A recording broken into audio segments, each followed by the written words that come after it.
Hello art lovers, or those who would love to love art. Welcome to my window art gallery. I am Loretta, and during this video I like to try to be a sleuthsayer of culture through art. Try to remember that the viewer is always correct and you're the viewer of the art.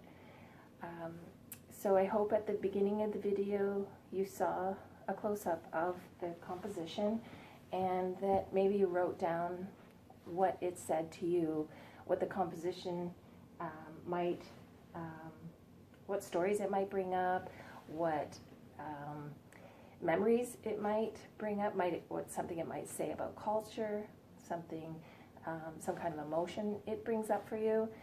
Art is a great vehicle for this. It's a great vehicle to get to know who we are more by looking at a piece of art and letting it wash over you.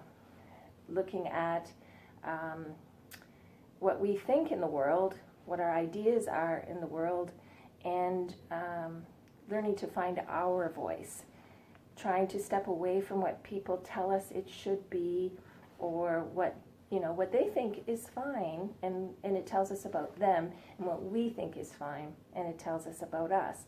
So I hope you took some time to write down.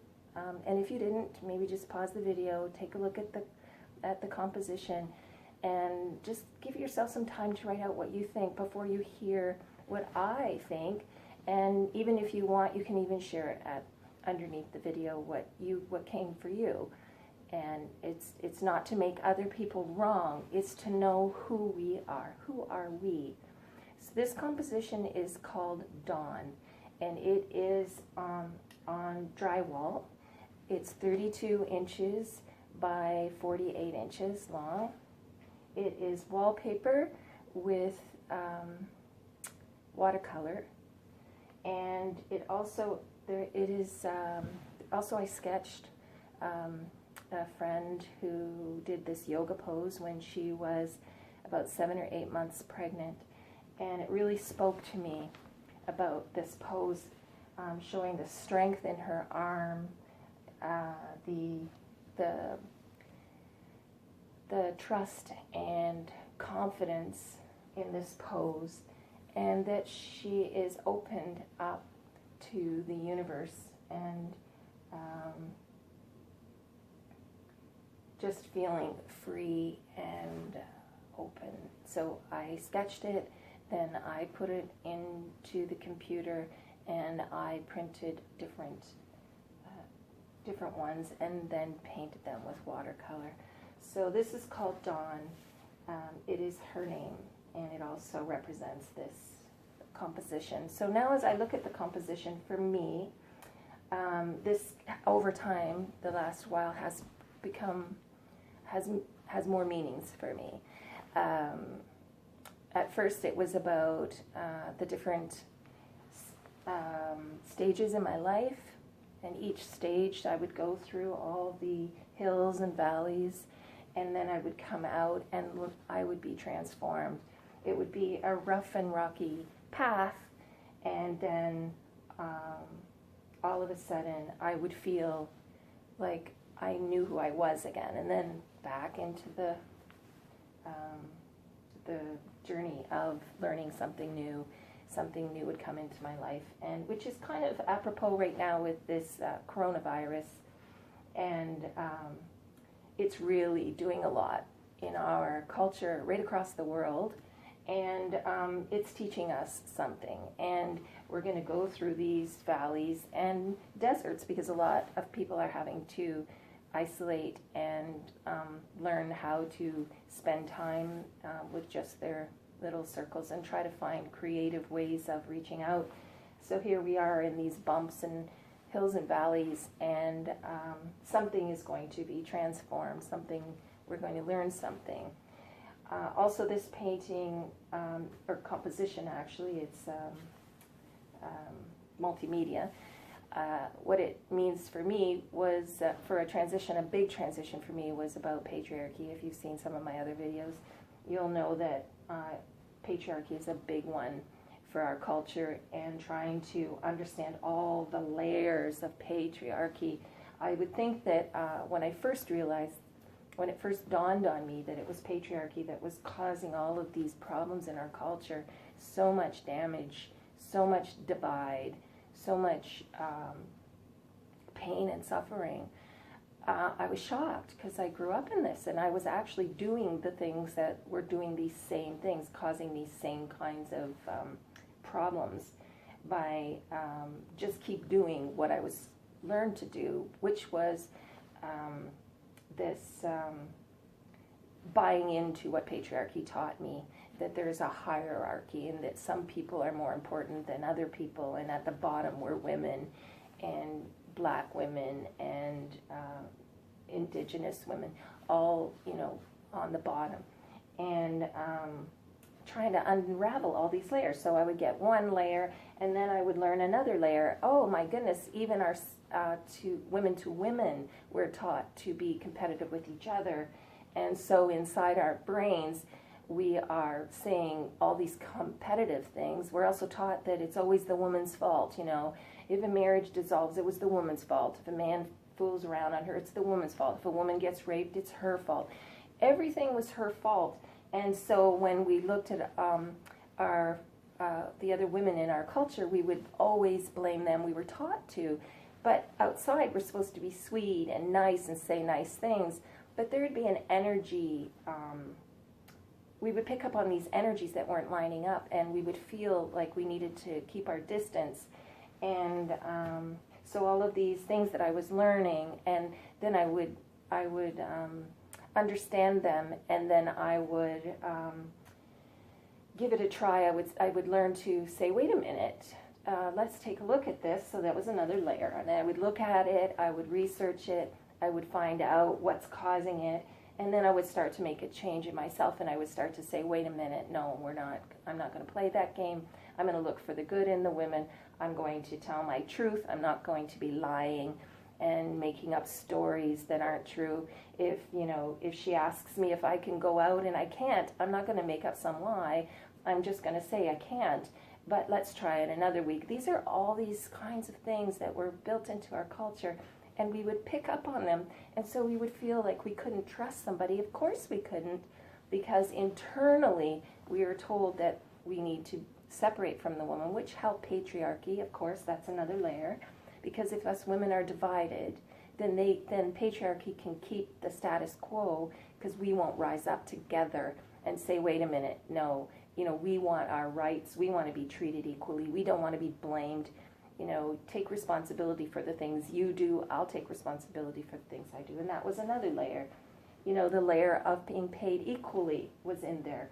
The layer of being able to go to work and feel safe, which I never had. Every time I went to work, I'd be worried that there would be some kind of sexual harassment, or my male boss would come on to me, and I've lost jobs over that. I didn't even know it. I would just, say no, that I'm not interested. Next thing you know, I'm being laid off because of some random thing that made no sense to me. And so that was another layer, but it took a long time to unravel, because I was taught in my culture that it wasn't safe to talk about these things that were happening to me. People wouldn't believe me when I told them. They would blame me and say it was me, and nobody was putting responsibility on the white male, and so we kept being oppressed. Another layer, just another layer, just in the home, the father always having the say, the man of the house always having the say. That was another layer. It took me a long time, this layer, always feeling like I had to clean, I had to cook, I had to do laundry, I had to take care of the children. And even when I learned that it was supposed to be equal, not doing it made me feel guilt. It made me feel shame, because I was taught inside that this is who I am. It's not what I do, it was who I am, and I had to do a lot of work to separate from that, and I'm still working on that. Thank goodness I have a husband who now cleans and does laundry too, and never makes me feel guilty. It's inside. It is culturally embedded. It is the looks that I get from other people when they hear that I don't do it all this stuff around the house, and it is cultural. So it's another layer. all these layers, which made me smaller, makes women smaller. Even going out to try and, start a business, I noticed that men were being supported in their business adventures, and they were asked about it. Oh, how's it going? What are you doing? And when I started businesses, people didn't ask me how my business was going. They weren't calling to say, they knew somebody that could, that would really enjoy this business, the things that I was offering. And I started to notice it wasn't just with me, it was other women too, that women were really inside told to think negatively and not to look positively towards them. So of course our body's not going to be drawn to that. Another layer. All these layers that make our life small. And as you get older, it becomes more difficult to just go along, to get along. It isn't good for your mental health. It isn't good for your physical health. It isn't good for your spiritual health to be oppressed. It is, and then people will just make these random comments. Oh, just buck up and just go out and act like, everything's great and wonderful. Well, that hurts your body too, because your body knows there's a disconnection, and it is in facing it and head on and looking at it that makes this shift. And so here are the hills and the valleys of trying to face anything that we might be dealing with, any kind of issue. Another layer that this reminds me of is mental health. Mental health in our culture was negatively talked about and was hidden. People wouldn't talk about their mental health because they would be made fun of or shamed. And so we hid it, and so then you can't get better. So then when you hide something, it just gets worse. So people, they do things to anesthetize, like doing things like drugs or alcohol or workaholic or whatever, cleaning, buying things, that's the disconnection. When you disconnect from people, you start to buy things and you start to buy into the status thing because your disconnection from people is missing. And here's another thing with the mental health, and then you isolate, which makes it even worse because you're ashamed and other people are shaming you, and they're not talked about, so you can't find solution. All of these hills and valleys. So for me, this is also a piece of composition that tells me that there's hope, because this is the dawning of a new day. This is the brightness in the background here.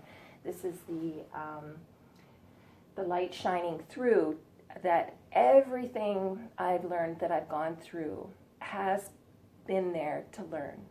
I've learned that my time on earth is not what I was taught as a child. My time here is to learn. It is an adventure. It is the hills and valleys. That is the reason that we're here for me, this is how I understand it now, is to go through these adventures and to learn from them. And I have learned a lot. So this is composition, has a lot of meaning for me, and it might line up with you, it may not line up with you, and that's okay. What you see is correct, and stay with what you think. And this is who I am. This is why it speaks to me in this way. So I invite you to come back, to keep exploring what art means to you. This will help you find out who you are, what you think, what you feel, and what matters to you. Thank you for visiting my window art gallery. You could be anywhere today, and you chose to be here, and I appreciate that. Thank you. Take care.